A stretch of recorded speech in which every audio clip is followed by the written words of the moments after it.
McCallen always did. "Must be a power cut," she murmured. "You think?"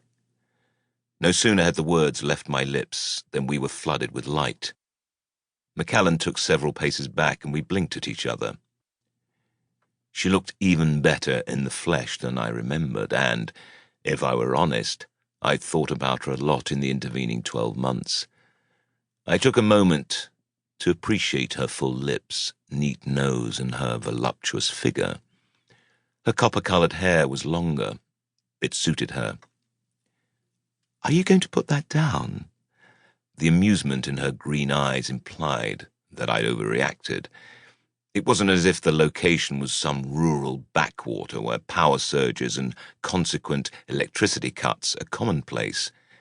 This was Cheltenham, big population, home of GCHQ and high tech.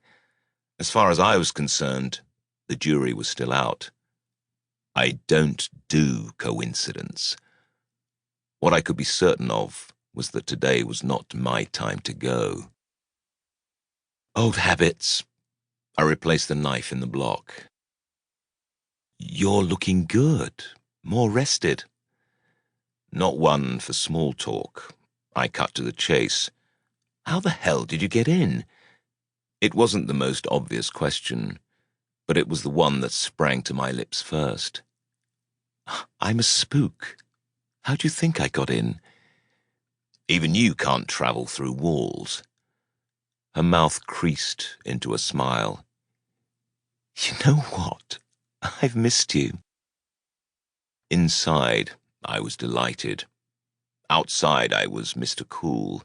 The rational side of my brain told me that McCallen had blagged her way back into my life for one reason only: to use me. "And how did you track me down?" "Joe Nathan, as you now like to be called, is not much of a stretch from Joshua Thane."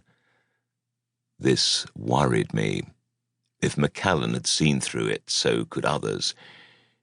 She let out an earthy laugh. "Oh, honestly, Hex, you must be losing your touch. Remember the false passport you had in Barcelona?" I sighed. My last gig. Mystery solved.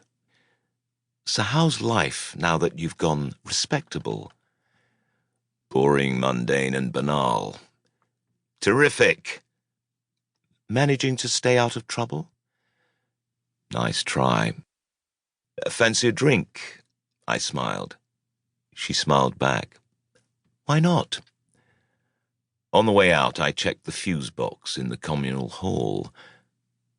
No switches thrown, no evidence of trouble. Didn't mean a damn thing. If anyone had messed with the box, they'd have worn gloves. Surrounded by shishi shops, the flat was off Montpellier Street, and we could take our pick of bars. Finding one that wasn't rammed, even in January, required more effort. We finally commandeered a table in the window of the Montpellier wine bar, a popular, if expensive, hangout for Cheltenham's upwardly mobile and fashion-conscious. McCallen took a seat and asked me to get her a vodka, straight with ice and a slice of lime. In spite of her upbeat manner, I thought I caught a trace of something haunted in her eyes, and wondered how the hell I was going to disappoint her without causing offense. Whatever she'd come to ask, my answer had to be no. I'd spent too long trying to rehabilitate myself to get involved in something that might force me to cross a line again. Nice as the kiss was, I didn't believe she was after a date. I pushed my way through to the bar, ordered a pint of lager and a double Russian standard for McCallen, amused on why exactly she was here with me and my newly adopted persona. Coming up empty, I paid for the drinks and returned. We chinked glasses like old friends, and I settled in for the warm-up before the main act.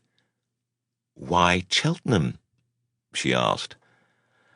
I'd come back home, but I didn't wish to reveal this to her, or anybody for that matter.